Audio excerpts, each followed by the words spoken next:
Welcome to the Vero Yahad. Today we have a special treat for you. We have a multimedia presentation today, and we had a great service this morning. Many people came on and enjoyed the music in time.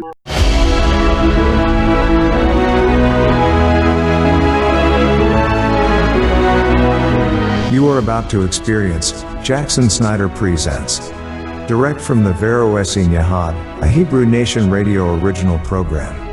JSP is a variety show seeking out Jewish and Christian origins, religion, theology, and history, and doing so in a fashion that is both educational and entertaining. Welcome to Jackson Snyder Presents.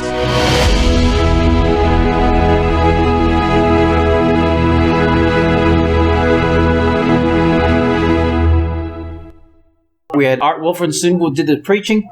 He did quite a good job on Shabbat. We appreciate that. Father Yahweh, we thank you that we have this Shabbat to worship you. We thank you that your plan is working. Your plan is perfect. We ask that as we meet today, may we get vision from you. May we get understanding. May we get your passion that you come through. Ask your blessing upon this day and the teaching. Amen. In Yeshua's name. Amen. Without further ado, here is the man of the hour. And shalom to you! Good to see you again. Is this all you do all day is sit around waiting for the next Yahad program? That's all I do, is sit around and wait for the next program. We've talked about things coming out of the ground. I tell you, they're coming out of the ground every day. I'm talking about things that lend credence to our understanding of the scriptures. There's one very interesting thing about these monumental multiplicity of things coming out of the ground, and that is that though some of these directly relate to New Testament character, the scholars don't want anything to do with them, no matter how obvious they are. The one I was really looking for I can't find, but so I'll just start wherever I can. The photos that we want you to see are on a link underneath Caves and Tombs at jspresents.org. So go out there, find link to photographs while this all going on, and you will be ready to look at some pretty disgusting pictures. Oh man, you go down about 8 or 10 inches. All right, good. Let's see. There you go. When we're talking about caves and tombs, we've got not a smiley face, but a sad face. All right, we'll start with the easy one then. That's the Talpiot tomb. These pictures are not going to be in order, I'm afraid, because I didn't get my stuff in order here. All right, go down on that page to where it says Jesus Family Tomb Facade. It's about halfway down. I think that this is the find of the century. I don't agree with those that say the Jesus Family Tomb and the ossuaries within are faked. There's just way too much evidence for being faked. Let me tell you who's found inside this facade in 1980. One ossuary, that is a bone box. You can see the bone box in the ossuary in Kokabeam. Picture right beside it. The ossuary is the box. The Kokabeam are the niches that are in there. Kokabeam, if you know a little Hebrew, means stars. Why they call them stars, I don't know. But you can see these two ossuaries in situ inside this tomb. And the facade in the front is so mysterious. With the chevron and the circle, everybody that is interested in this is trying to decide what that chevron and circle stand for. I have my opinion, along with everyone else. Mine's quite different. My opinion is that chevron is a lazy dalet. And the circle on the inside, I think, is the circle of emptiness on the mercy seat, because these two symbols go together. The D for Dawid and the circle for the unseen monotheos, only Elohim. In 1980, this was discovered in Talpiot, south of Jerusalem, not far from Bethlehem. And it was opened up in 1980, and they were in the process of building apartments. And it was opened up and dispatched word to men from the Israeli Antiquities Authority authority, and they came into the tomb. One was Amos Cloner, who's still around, and the other was Shimon Gibson, who is very much around. This is his first archaeological job in 1980. Now he's pretty well known for other discoveries and books. So the young Shimon Gibson goes in here and he draws a picture of what's inside there. Basically, there's a hallway and there's these coca beam on the walls like this, and there are ossuaries in there. Some ossuaries are open. There are skulls on the floor. Somebody has been in there. Sometime in the far-flung past, they are thinking that these were Knights Templar that went in there, realized what was there, and they closed it all back up again. So in 2007, Simca Yakovici and James Tabor looked into this again because of reading in the ossuary book the similarity of the names on the ossuaries inside of here with names that are right out of the Gospels. Let me name them off if I can. There's Yahshua, son of Yosef. Of course, that's the main one. There was Yaakov, Bar Yosef, Aki Yahshua, that is James, son of Joseph, brother of Yahshua. There is a Matya in there, Matyah. It's in the Aramaic language. That's the one that nobody can figure out who it is. Probably not the Matthew that's the disciple. It's no doubt Yosef Ari Matya, or Joseph of Arimathea. There never was a place called Arimathea. They try to tell us that it's Ramath something or some other little town there, but Arimathea is two Hebrew words put together, Ari and Matya, which means the lion. Matya means the reward of Yahweh, and his first name is Yosef. So that's who I believe the Matya is. Also, we find in there Yehuda Bar Yahshua, that is Jude, son of Yahshua. We have Amaria in there, Maria.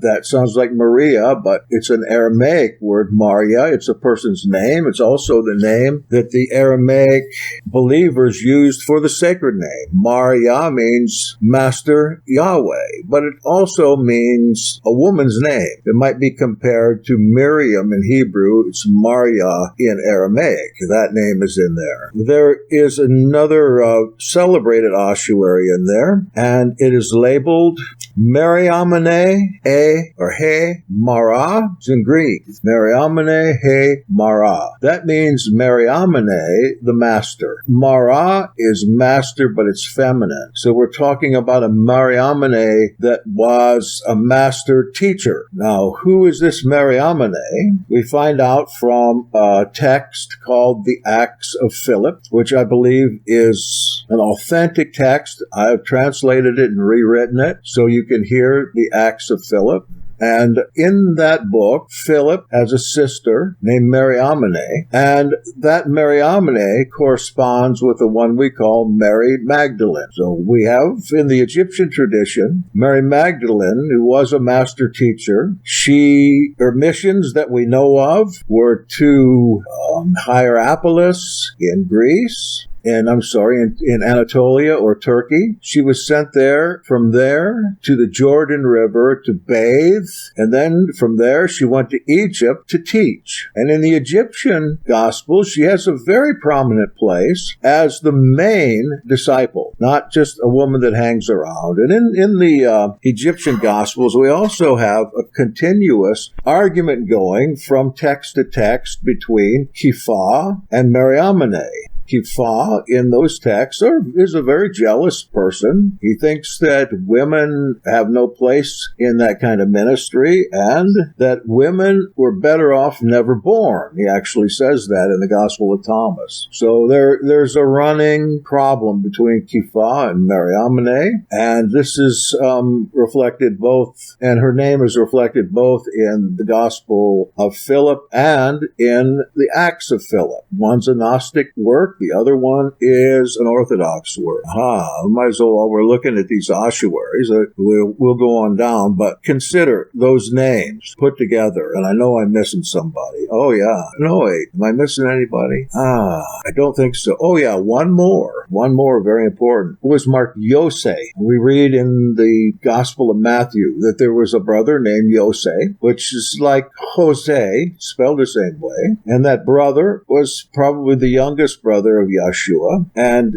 this, on this ossuary, is the only recorded ossuary with that name on it. And there are thousands of these ossuaries that have been found and put in warehouses or stolen. So we have a correspondence with everyone that has an ossuary name on there. There's a correspondent in the New Testament. Now, if there's 7 of them that correspond, how in the world can this not be the family tomb? There's always the question, what about Yeshua's body? Was Yeshua's body in there? Nobody knows, because when they came to categorize these and draw the picture of the inside of the tomb in 1980, they took them all out. And they dumped them with the Hasidim, who bury these remnants of people in there. Although there was some DNA in the Yeshua ossuary that they did test. They tested that in the Mariamini to see if they were related. They figured if they weren't related, maybe they were married. The DNA tests came out negative. They weren't related, yet there is someone in there called Yehuda, son of Yeshua. This could very well be the Yehuda that's called the son of James in the scripture. We don't know, but this is the find of the century. Do you think anybody pays any attention to it? Do you think anybody in the church knows it? It's the greatest testimony to the living Yeshua that there is. So some bones didn't make it into the boxes. Kokabim are the holes or niches in the walls of the tomb there, where they put the ossuaries in there. Let's go down to the easy ones. Shimon Gibson and James Tabor found another tomb roughly in the same area. And if you look at what's called Fote 81, just below the family tomb facade picture, you see the name, which you can almost make out. It's Shimon Bar Yonah, Simon Bar Jonah. Can you make it out? You make out the shin, but that's about it. Of course, this is an Aramaic inscription, but the Catholic Church has always claimed that Kifa, Simon Bar Jonah, was beneath the Cathedral of St. Peter in Rome. And it was about 15 years ago, they actually dug down under the altar as far as they could go in that cathedral. And what they found when they got down quite a ways was a sign with red paint on it. And the sign simply said, Petros Ani, Peter's in here. So they did find an open hole, and there was nothing in there. So they went to the Vatican archives, and sure enough, they found what was in there, and they put it in a cardboard box, a bunch of bone pieces, which they did test. Some of those bone pieces were animal bones. So we're thinking now that we've got Simon Bar Jonah tomb and ossuary down in Israel, and there is a good case to be made that Peter never did go to Rome. When he talked about in 2 Peter being in Babylon, he was probably over there in Antioch, the Antioch on the Calaroa that is in Babylon, and was the place that the Nazarenes could live in peace under King Abgar. Next down, we have the Alexander ossuary. This was sitting in an office for the last 20 years. And you can easily read the inscription on here. Alexano, that is Omega, then Omicron, and then an Upsilon, which is Alexandru. And then that's in Greek, but underneath we've got Hebrew lettering, it looks like. And the Hebrew lettering says, of Cyrene. Cyrene, which is Libya. Remember the character in the Gospels named Simon the Cyrene. He was taken to carry the cross for Yeshua. But we have in Acts 2 of his sons, and one of them is Alexander the Cyrene. And we have no doubt that this is his box right here. He was a famous person in the early assembly. There's another indication that unlike Caesar's Messiah and so many minimalists of today, the story really did happen and there is evidence of it, but that evidence is just left. It's just left to say, they say it can't be because Christianity wasn't invented until after 70 AD. All right, well, that's what they do. Next down is the James ossuary. This was stolen in 1980 out of the Talpiot tomb we looked at before and sold to a private collector. Maybe you know some of the problems that came up for that collector. Oded Golan, I think his name was. He went to court for forging this ossuary with the words Yaakov bar Yosef Aki Yeshua. That is James, the son of Joseph, brother of Yeshua. He was in court 7 years. Cost him a fortune. But his persecutor was Robert Deutsch, the one that we claim to be one of the best readers of this old material alive today. And the state and the Israel Antiquities Authority all came against Oded Golan. And after 7 years and hundreds of thousands of dollars later, he was acquitted. And this ossuary inscription was authenticated. Some still think that the part about brother of Jesus is an addition on here, but it's been gone over by the best. And the consensus opinion is that that was supposed to be on there. And you can see the inscription right below. And you can make out the yod. You can make out a kof there. Maybe that's ayin or something. I don't know what it is. You can make out the kof. You can make out several letters. There's the second yod for Yosef. And you can see the F sound in there. Oh, that thing, yeah, it does. But I think is it a beta? Or I should say bait. I'm looking for, well, the third. You can see the third yod there. And you can plainly see that's Yeshua on the third one. Next, we'll go down a little bit. I was always fascinated with Mark chapter 5. That is the wild man at Gadara. And here are the ruins of the Gadara cemetery there in North Jordan, 6 miles southeast of the Sea of Galilee, 2 miles from the Yarmuk River. One of the ancient cities of the Decapolis, as we read in the New Testament. It was not a Judeo-Christian city. It was a Greek city or town. See what else it says. The region of the Gadarenes. So, of course, we're not sure that that is the graveyard there or anything, but that story about Legion cutting himself on stones and everything, when I saw this picture of Gadara, I thought, that's got to be something very similar. Josephus mentions Gadara, as you can read on here. Anything else here? Okay, well, let's go up then on the pictures. Let's go to the big picture there. Mouth of Baal in Banias, Israel. Baal, well, we've been talking lately here about this old temple of Baal being set up in England and in New York, and I guess that's canceled, right? The one in New York had that. But not the one in Europe. I haven't heard it. Okay. This is up where Yeshua asked Kipha, who do folks say I am? This is just south of Caesarea Philippi. And as it says there, the town now is called Banias, but it was called Panias, the place of Pan. Why this is so interesting and called the mouth of Baal is when we go back to the book of Enoch, we read about, depending on which Enoch you look at, 250 or 200 angels falling from heaven, and this legend goes that they fell down on top of here. This is a part of Mount Hermon, the camelback mountain that is, you can always tell it because it looks like the back of a camel with 2 humps. And they went through the solid rock down to the bottom of the mountain, and they blew out this hole. So with this legend, this has been a place of the worship of devils ever since then and still is. Notice some of the niches around that you find. We would expect that there would be some types of images in there. And of course, this was dedicated over to the god Pan, the Roman god. Pan was the pipe player that was a satyr. He had the legs of a goat, the top of a man. He was goaty. He was horny. That's the idea behind Pan, and he played his pipes to mesmerize the people that he wanted to take advantage of. Shakespeare wrote quite a bit about Pan in Midsummer's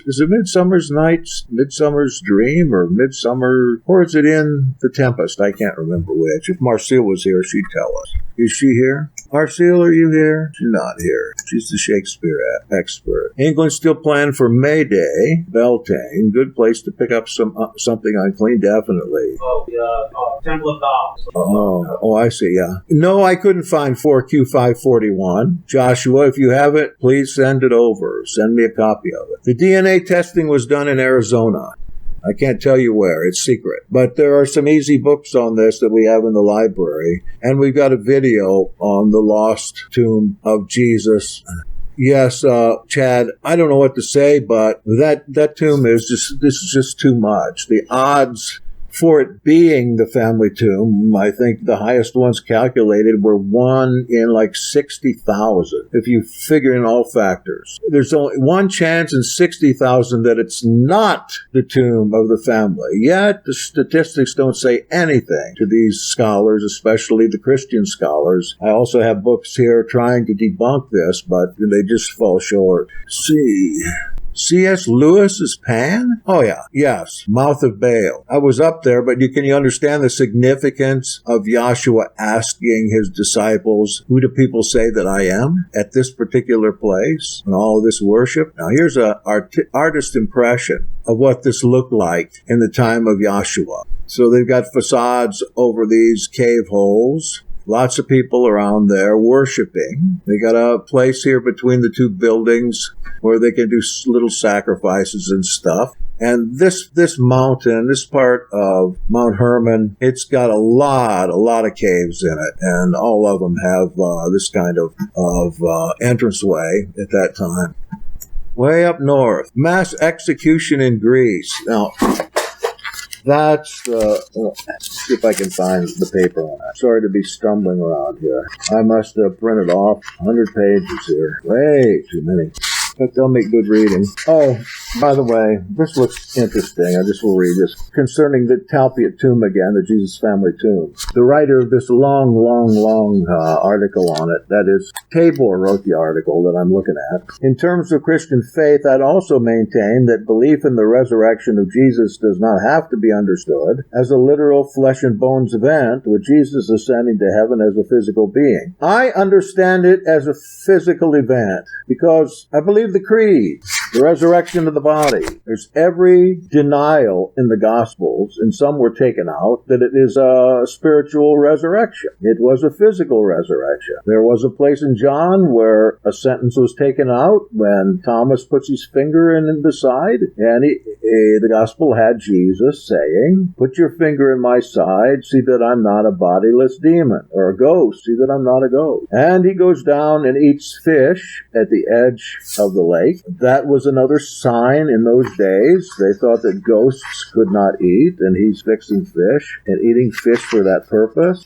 You are experiencing Jackson Snyder Presents, and this is the second part of Caves and Tombs, and we're already in progress.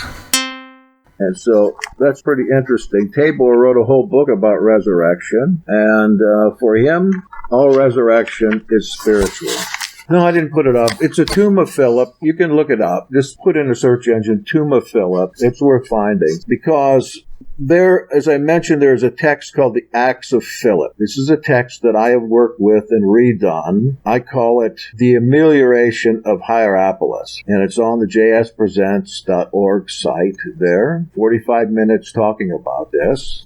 Because they had always, that is the Christian church, including the church fathers, had always treated the Acts of Philip as a forgery and a fiction. It's a very good book.